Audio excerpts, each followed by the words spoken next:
Bismillah, Assalamualaikum warahmatullahi wabarakatuh. Alhamdulillahirrahmanirrahim. Allahumma sholli wa sallim ala nabiyyina Muhammadin wa ala alihi. Hari ini kita mau membahas tentang Nabi Adam Idris Nuh Hud. Nabi Hud alaihissalam. Nabi Hud alaihissalam diutus sama Allah kepada kaum Ad.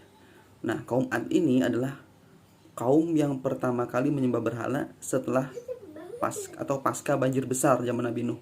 Jadi setelah Nabi Nuh banjir besar, itu orang bertauhid lagi, menyembah hanya Allah yang satu lagi. Dan kemudian kaum Ad lah kaum yang pertama kali menyembah berhala setelah banjir besar. Nah, kaum Ad ini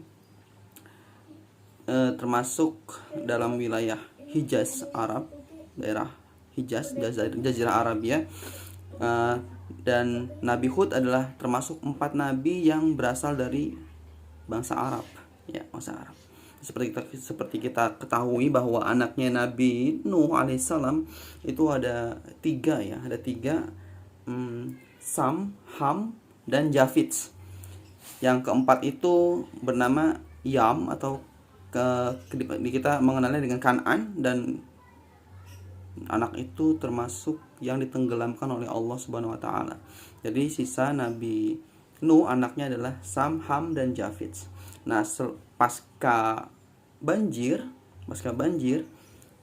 kan ada 80 orang yang masuk bersama Nabi Nuh di kapal. Nah, setelah itu terjadi wabah penyakit dan menyebabkan semua orang yang ada di kapal Nabi Nuh itu, yang pernah ikut dengan Nabi Nuh, itu semuanya meninggal dunia kecuali Nabi Nuh dan anak-anaknya.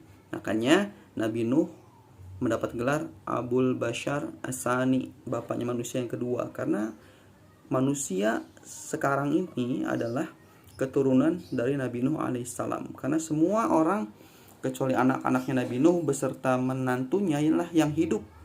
Selebihnya setelah banjir selamat, ada wabah penyakit dan semuanya meninggal kecuali Nabi Nuh dan anak-anaknya beserta menantunya. Anaknya 3 tadi yang hidup, Sam, Ham, Jafit. Sam ini nanti yang akan menurunkan orang-orang dari ras Semitik itu seperti Arab, Yahudi, terus sebagian dari Teluk.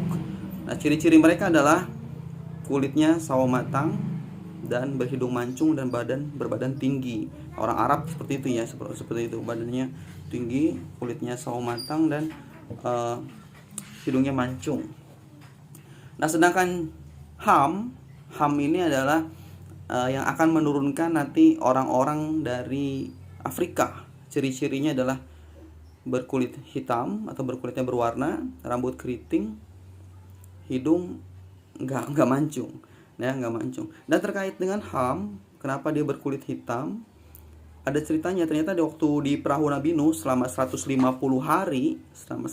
hari berlayar. Suatu ketika Nabi Nuh itu tertidur dan auratnya tersingkap. Dan Ham waktu itu melihat, tapi Ham membiarkan saja. Nah, sedangkan Sam dan Jafit melihat aurat abinya tersingkap, langsung ditutupi sama mereka berdua. Dan Nabi Nuh mendoakan kebaikan buat Sam dan Jafit, sedangkan untuk Ham yang membiarkan saja, Nabi Nuh mendoakan sebaliknya, mudah-mudahan keturunannya menjadi budak dari anak-anak keturunan saudaranya. Akhirnya terbukti bahwa anak keturunannya Sam menjadi budak dari anak-anak keturunan Sam dan Jafit. Ya, jadi kalau ada zaman dulu perbudakan itu kebanyakan orang-orang dari Afrika atau Habasyah, ya, atau Afrika, ya. Nah, setelah itu tadi Jafit, sedangkan Jafit itu nanti yang akan melahirkan cikal bakal bangsa Eropa dengan ciri-ciri kulit putih, badan tinggi, hidung mancung. Ya, orang-orang Rum atau orang-orang Eropa, ya, orang-orang Romawi. Ya, orang-orang Romawi itu dari Jafit, orang-orang dari Arab, dari Sam, dan Ham nanti akan menurunkan orang-orang Afrika dengan ciri-ciri yang sudah Anda sebutkan tadi. Nah, dari situlah Nabi Nuh alaihissalam mendapat gelar Abu Bashar yang kedua, bapaknya manusia yang kedua. Nah, setelah itu orang menyembah Allah semua tuh, nggak ada yang musyrik, nggak ada yang menyembah berhala.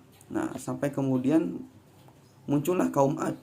Kaum Ad inilah yang pertama melakukan penyembahan pasca banjir. Diutuslah Nabi Hud. Nabi Hud ini termasuk nabi dari golongan Arab. Jadi ada 4 ya golongan nabi dari bangsa Arab itu. Ada Hud, terus termasuk Rasulullah SAW sendiri, terus Nabi Idris dan Nabi Syuaib. Dan itulah nabi-nabi dari bangsa Arab. Selebihnya kebanyakan nabi-nabi itu berasal dari Bani Israel atau keturunannya Nabi Yakub alaihissalam. Seperti kita ketahui, Nabi Yakub itu dapat gelar Israel. Isra itu hamba, il itu adalah artinya Allah, jadi hamba Allah. Bani Israel artinya anak keturunannya Nabi Yakub alaihissalam. Dan kebanyakan nabi berasal dari golongan Bani Israel. Hanya 4 saja tadi nabi yang berasal dari golongan Arab, yaitu salah satunya adalah Nabi Hud alaihissalam. Nah, Nabi Hud ini ketika berdakwah seperti biasa ya, seperti biasa mendapat penentangan. Antum bisa baca ini di surat Hud, surat ke-11. Ada mengisahkan tentang Nabi Hud alaihissalam. Nah, Nabi Hud ketika berdakwah seperti biasa ada penentangan dari kaum-kaum yang kaya ya, yang punya kekayaan, sombong, menyombongkan diri kepada Nabi Hud alaihissalam. Hud, antum tuh bukan siapa-siapa, antum tuh orang biasa, bukan golongan bangsawan, bukan orang kaya di antara kami. Jadi dihina, Nabi Hud itu dihina, mentang-mentang bukan orang kaya, dihina. Nah, makanya kita nggak boleh mudah menghina orang ya. Ketika misalkan di sekolah ada teman antum yang sulit menerima pelajaran, itu jangan diledekin, jangan dihina. Kenapa? Bisa jadi dia lebih mulia di sisi Allah dibandingkan dengan kita yang pintar misalkan. Jadi jangan suka mencela, menghina atau menganggap remeh orang lain ya. Nah, ini kebiasaan orang-orang kafir, biasanya punya sifat itu sombong, merendahkan orang lain. Jadi nggak boleh punya sifat sombong. Ketika belajar pun antum harus tetap tawadu, rendah hati, bukan rendah diri ya, rendah hati. Walaupun antum pintar tapi tetap tawadu. Mudah-mudahan Allah mengaruniai sifat ketawaduan kepada kita semua. Amin ya rabbal alamin. Nah, lanjut. Singkat cerita, dakwah Nabi Hud ini ditentang, hanya sebagian aja yang menerima. Dan ketika itu Nabi Hud dan pengikutnya yang sedikit akhirnya Allah wahyukan supaya pergi meninggalkan negeri Iram atau negeri kaum Ad, dijauhi, dikeluar. Kenapa? Karena sedikit lagi azab akan turun. Dan benar saja kaum Ad ini dihukum Allah dengan berupa angin di hari yang naas selama 7 hari 8 malam. Ya. Angin terus-terusan menghembus kencang kepada kaum Ad selama 7 hari 8 malam. Itu tuh bisa bayangin ya. Angin loh berhembus terus. Antum kalau mau tahu kekuatan angin, antum tapi jangan dicoba ya. Ini misalkan kita naik motor. Nih ya, nah, kalau antum naik motor, kalau kenceng itu wajah antum tuh akan tabrakan sama angin terus ya. Karena angin lama-lama panas. Kalau bergesekan sama panas ya. Gesekan sama udara tuh panas. Makanya angin itu sebenarnya kekuatan luar biasa ya. Ada orang yang masuk angin ya, masuk angin dikerokin sampai merah ya. Angin itu kekuatannya membahayakan kalau udah kenceng. Nah, kaum Ad itu dilanda dengan angin itu selama Ana baru ingat nih, 7 hari 8 malam. 7 hari 8 malam dihembuskan terus tuh angin. Akhirnya mereka apa? Mereka itu menjadi seperti pohon kurma yang lapuk, yang gak ada isinya, kosong, rapuh semua, hancur semua. Dan kaum Ad itu dibinasakan sama Allah setelah mereka ditimpa bencana kekeringan. Dan ketika ada awan hitam, awan azab, mereka nyangka itu adalah hujan, awan yang membawa hujan, awan yang membawa air. Tapi ternyata justru sebaliknya, ketika mereka bersenang-senang, dihembuskanlah itu angin selama 7 malam 8 hari terus ditempusin. Akhirnya mereka lapuk dan rumah-rumah mereka tuh tertutup sama debu-debu atau pasir-pasir yang ada di padang pasir saat itu. Nah, pelajaran bisa kita ambil apa? Bahwa jangan berlaku sombong, jangan merasa lebih tinggi, jangan merasa angkuh. Kenapa? Karena kaum para pendusta nabi itu biasanya mereka itu punya kekuasaan, punya kekuatan, punya kecerdasan, tapi mereka menolak kebenaran. Ketika ada misalkan teman antum yang nasihatin antum nih, misalkan antum buang sampah sembarangan atau antum belum sholat, diingetin, itu jangan marah. Jangan marah. Justru antum berterima kasih, oh syukurannya udah diingatin, syukurannya udah diingatkan, oh iya makasih. Jangan sekali-kali marah. Kenapa? Karena itu akan mewarisi sifat para penentang Nabi. Ya, jadi jangan sekali-kali marah. Dan juga pelajaran yang bisa kita ambil adalah betapa kekuatan Allah itu mudah saja buat Allah untuk mengirimkan tentaranya berupa angin buat menghancurkan manusia. Bagi orang-orang yang sombong, yang selalu menentang kebenaran, yang selalu pongah itu apa ya? Sama sombong, keras kepala segala macam. Jadi ambil pelajaran itu supaya apa? Supaya ketika antum dalam belajar itu antum tuh tenang terus hatinya.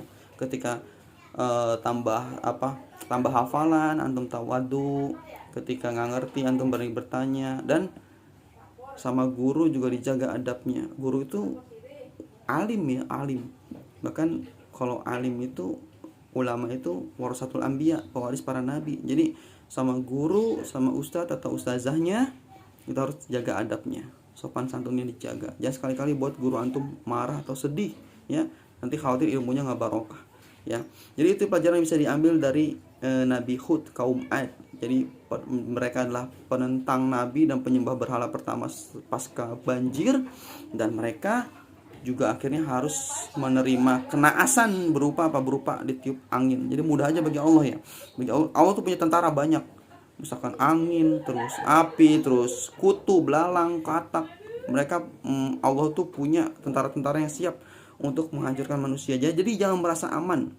Kalau kita maksiat sama Allah, jangan merasa aman. Enggak sholat ngerasa aman. Oh, enggak sholat, anak tenang aja. Enggak puasa, ngerasa aman. Oh, tenang aja. Hati-hati ya, hati-hati. Jadi tetap taat sama Allah. Ini pesan buat ana dan juga buat antum semua. Taat sama Allah dan juga tetap tawadu ketika di kelas, ketika di luar kelas.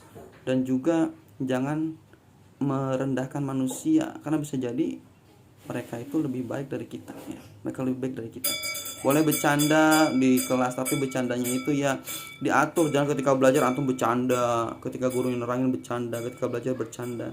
Bercanda itu boleh, nggak dilarang, selama bercanda itu nggak bohong dan di waktu yang tepat. Dan ingat lagi, pelajaran Nabi Hud hari ini adalah jangan sekali-kali pongah, sombong terhadap orang yang ngasih nasihat. Mudah-mudahan Allah mengistiqomahkan ana dan antum semua. Mudah-mudahan hari ini bermanfaat, ilmu yang didapat juga bermanfaat. Subhanakallahumma wa bihamdik, asyhadu an la ilaha illa anta, astaghfiruka wa atubu ilaik. Wassalamualaikum warahmatullahi wabarakatuh.